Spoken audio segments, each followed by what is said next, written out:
미국에서 빈익빈 부익빈 현상이 점점 더 가파르게 진행되고 있는 가운데 지난 2008년도 미국에서 양적 완화를 시작으로 지금 주구장창 한 15년 동안 미국에서 돈 풀기를 했었잖아요. 근데 그게 뭐 연준에서 양적 완화도 있었고, 그리고 또 미국 재정부에서 또 따로 계속 대정부에서 돈을 풀고 이랬기 때문에, 특히 이제 코로나 이후 대조적으로 정말, 그러니까 그 상위의 뭐 10%와 그 나머지 90% 차이가 정말 많이, 이게 격차가 많이 이렇게 벌어졌었는데, 뭐 전 세계적으로 특히 이제 그동안에 굉장히 많이 돈을 풀었었죠. 다만 미국뿐만 아니고 모든 국가들이 많이 풀었었는데, 그래도 미국은 예전부터, 돈을 풀기 전부터도 양극화 격차가 굉장히 큰 나라 중에 하나였잖아요.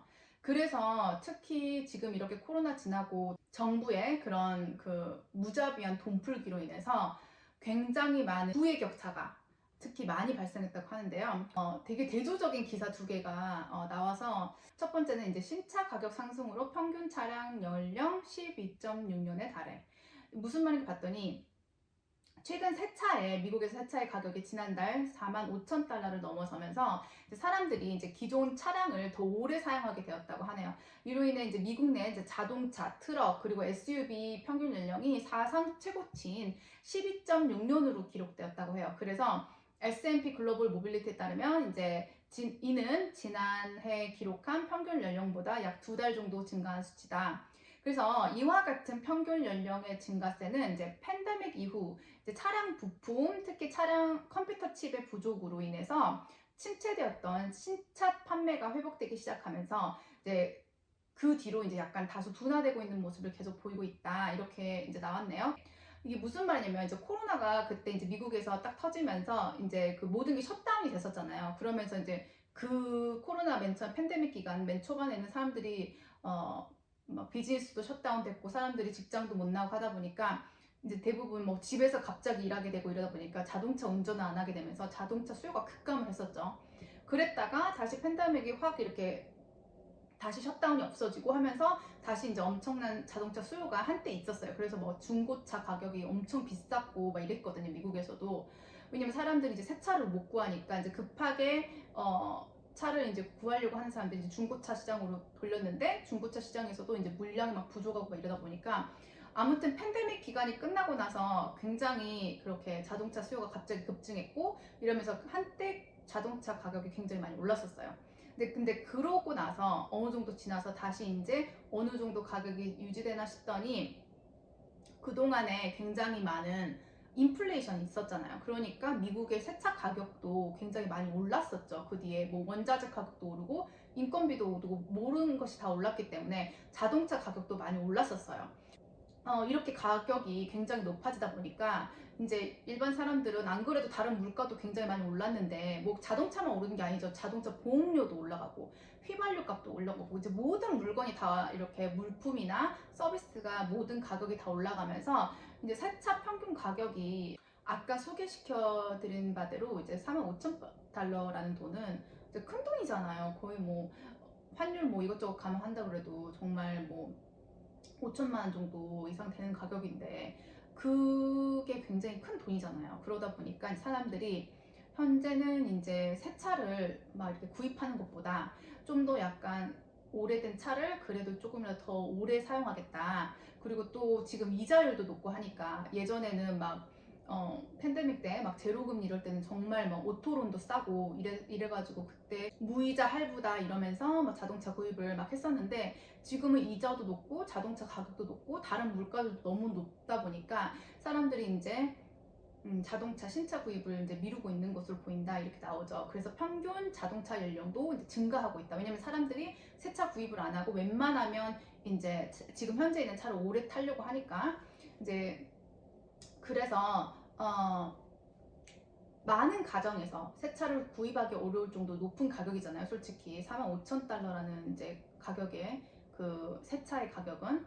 그래서 이제 비록 2022년도 12월의 최고점에서 2,000달러 이상 지금 하락하긴 했지만, 그래도 많은 소비자들이 차량을 더 운행할 수밖에 없는 상황에 이제 처해됐다, 이러면서 S&P 글로벌 모빌리티의 애프터마켓 리더 토트 스마트 컴파운은 전기차 구입을 고려하는 소비자들이 충전 인프라 구축 상황을 지켜보면서 가솔린 차량이나 하이브리드 차량을 이제 선택할지 이제 결정을 지금 미루고 있다. 지금 뭐 새로 나온 차량도 최근 몇 년도에 나온 차량들이 아무래도 더 기술력이나 이런 면에서도 예전에 만들었던 차량보다 더 좋을 거 아니에요. 그런 것도 한몫하고 있어서 사람들이 지금 현재 뭐 물가도 높고 경제도 별로 안 좋고 나도 언제 잘릴지 모르고 이런 상황에서 굳이 새 차를 무리해서 이제 구입하지 않으려고 하는 그런 모습을 보이고 있는 거죠.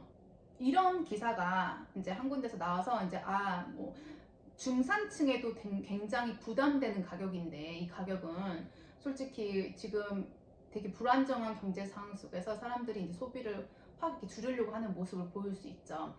이것과는 대조적으로 이렇게 서민들은 자동차 새차 가격이 비싸서 자동차 구매를 미루고 있는 와중에 미국에서 최근 아마존의 제프 베조스 그리고 칸 아이칸 이런 갑부들이 이제 플로리다주로 대거 이사를 이제 가게 되면서 가사 도우미들의 현지 연봉이 무려 2억 원 이상이 된다는 것으로 나타났다고 하네요.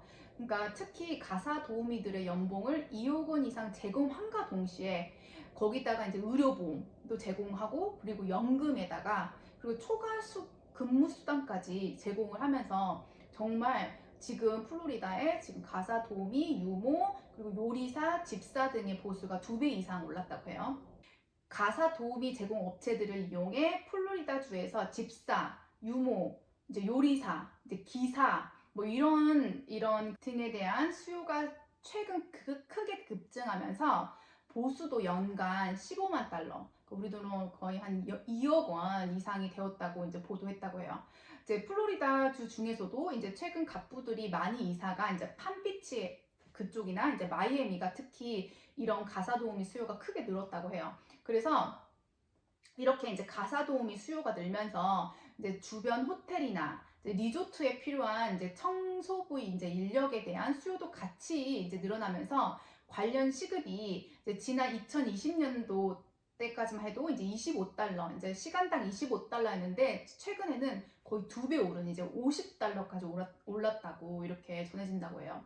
그래서 이제 가사 도우미 서비스 업체인 웰링턴 에이전시의 그 설립자가 하는 말이 이제 자기가 이 업계에 지난 30년 동안 있었지만 이 같은 경우는 지금 자기가 처음 본다 이러면서 팜비치, 그다음에 마이애미에 특히 가사 도우미를 이제 찾는 열풍이 불고 있다 이렇게 말했다고 해요.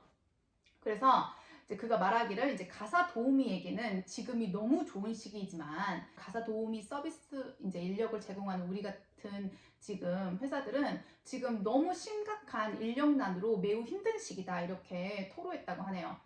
이제 또 다른 가사 도우미 서비스 업체인 릴리폰드 서비스의 이제 멜리사 푸시토스 창업자는 이제 최근 플로리다 거주 고객이 연간 7만 5천 달러, 그러니까 약 1억 원 보수를 주고 가사 도우미를 이제 구하려고 했는데 실제로 이렇게 광고를 내고 이제 구하려고 했대요. 근데 결국 이거보다 50%더 많은 이제 11만 달러, 그러니까 하나로 치면 한 1억 5천만 원 정도를 지급할 수밖에 없었다고 하네요. 그러니까 결국에 광고는 1억으로 이제 광고를 냈지만 결국에는 사람을 구하기까지 1억 5천만 원을 줄 수밖에 없었다. 이제 이렇게 밝혔다고 해요. 그러면서 이제 팜비치의 경우는 이제 부유한 집에서 일한 경험이 있는 가사 도우미들은 이제 대략 연봉이 12만 달러에서 15만 달러 이제 그 사이고 이제 거기에 플러스 이제 의료보험하고 초과 수당 이제까지 제공이 된다고 하네요. 이런 걸 보면은 정말 굉장히 정말 빈익빈 부익부를 정말 느낄 수 있고 특히 이제 최근 플로리다주 마이애미로 이제 이사한 갑부들을 보면 뭐 제프 베조스 아마존 창업자들지 아니면 시타델 최고 경영자 뭐 CEO 그리고 전설적인 뭐 투자자 칼 아이칸 등등 굉장히 많은 미국에서 갑부들이 이렇게 플로리다로 남부 쪽으로 굉장히 많이 이전을 하면서 그 가사 도우미들의 수요가 정말 이렇게 많이 지금 뜨겁다고 해요. 그래서 결국은 이런 기사들을 보면 이제 미국 연준 및 정부의 15년 가까이 이제 이루어진 돈풀기로 인해서 자산들 가치가 이제 급상승하고 또 물가 상승으로 이제 중산층이나 아니면 이제 저소득층의 삶은 더 힘들어진 반면에 이제 이렇게 주식 등, 그러니까 미국 주식 굉장히 많이 올랐잖아요. 그러면서 어마어마한 이런 주식 상승으로 인해서 미국 갑부들의 경우는 더 부자가 되는 그런 양극화 현상이 정말 최근 몇 년, 특히 이제 코로나 때 돈을 확 풀어보면서 그때 이제 너무너무 가팔라졌죠. 그 속도가. 그러면서 원래는 한 이 정도 이렇게 서서히 증가하는 이제 이런 추세였다면 코로나 때 그 돈을 엄청나게 풀면서 이제 이 속도가 이렇게 돼버린 거죠. 그래서 특히 이번 몇 년 사이에 이제 빈익빈 부익부 현상이 더 가팔라졌고, 이제 이것은 이제 미국의 돈풀기가 이제 가장 큰 역할이었다고 저는 생각합니다. 그래서 이제 즉 이 말을 이제 다른 말로 하면 미국 정부나 연준이 돈을 풀 때마다 미국의 중산층의 절대적인 숫자는 이제 감소한다고 볼 수가 있는데요. 왜냐하면 이제 돈을 풀 때마다 우리가 물가 상승 등으로 인해서 이제 생활비에 돈이 다 들어가게 되면 저축을 못 하게 되고 사람들이 그럼 이제 저축을 못 하게 되면 결국 이제 투자도 못 하게 되잖아요. 그런 이제 악순환이 발생을 하면서 자산의 가격의 상승에 올라타지 못하는 거죠. 반대로 상위층은 자산 가격 상승으로 인해서 가장 수혜를 많이 봄과 동시에 인플레이션 같은 물가 상승에는 웬만해서는 타격을 그렇게 많이 받지 않아요. 이 사람들이 이미 굉장한 부가 축적돼 있기 때문에. 그러니까 이제 결국에는 이제 미국 정부나 연준이 돈을 풀 때 가장 반대해야 되는 층이 어디냐? 그러면 중산층이나 저소득층 같은 서민층이 가장 반대를 해야 돼요. 원래는.